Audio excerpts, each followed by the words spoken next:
What's up, y'all? It's Rob. Today in the shop, we're going to talk about a pre-trip checklist. Now, this list is going to have things to check over on your bike if you don't ride your bike often before that big trip. If you ride your bike often, your bike is probably pretty dialed, so there's really not much to check over other than oil and PSI.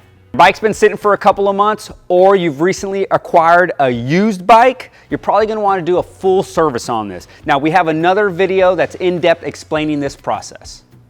Another thing you want to keep in mind before a big trip is don't do any major mods or extensive work on your bike before that trip. You don't want to be that guy that's rebuilding his engine the night before a trip and then having problems on the road. Give yourself adequate time to do whatever you need to do on your bike and give a proper shakedown before your trip starts. Here are some things that I like to check over on my bike before I head out on that big trip. The first thing I like to check is the PSI on my tires. Now, you got to do this when the tire is cold to give it the proper reading. Make sure your PSI is set to what you like or to what your factory service manual recommends. I also like to check out the condition of my tires. What I'm looking for is balding, cupping, or weather crack. Now, this tire is in really good condition, so I don't have nothing to worry about. Another thing I like to check out is the battery terminals. Now, Flynn's battery is under his seat, so I'm gonna just show you a regular Harley battery. Now, these terminals sometimes get loose, especially if you're doing a lot of miles and vibration. So you just wanna make sure that these are nice and tight so you don't lose any of that electrical connection.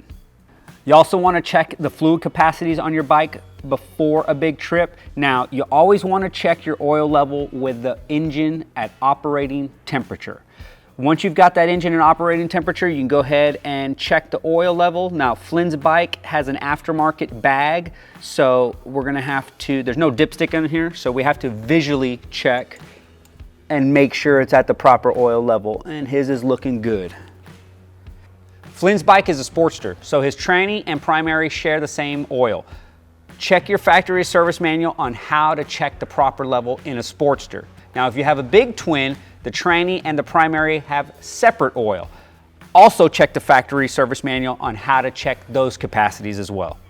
The next thing we're going to talk about is chain or belt adjustment as well as your axle alignment. These two things are done in conjunction with each other.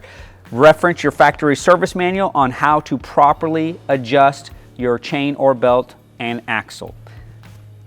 Now, if you have a rigid frame, as Flynn does here, you just want to make sure that your axle is properly aligned and that you have enough deflection in your chain. I also like to put wrenches on all my bolts before heading out on a big trip, especially critical fasteners such as motor mounts, axles, caliper bolts, riser bolts, things like that where it would be catastrophic if you lost or loosened up on the road. Let's talk about brakes. Now, this is going to apply to your front and your rear brakes. I like to check over the rotors, make sure they're not severely galled or lipped, as well as the pads, making sure I got enough meat on there. And I'm also looking for any kind of grease or oil that may contaminate any of my brake components. Just give a visual check, make sure your bolts are nice and tight and your fittings are good and you have enough brake fluid in those reservoirs. Checking your cables is also important. You're looking for smooth operation as well as no kinks or frays. Now, it's also a good time to give your cables a proper adjustment and lube if needed. A lot of choppers have Sissy bars and they see a lot of vibration, so you always want to check the mounting points of your Sissy bar and your fender. Make sure they're tight and secure. So those are a few things that I like to check out on my bike before heading out on a big trip. And don't forget to reference your factory service manual for proper torque specs and fluid capacities. Remember, staying on top of your bike's maintenance will keep it running strong for that trip.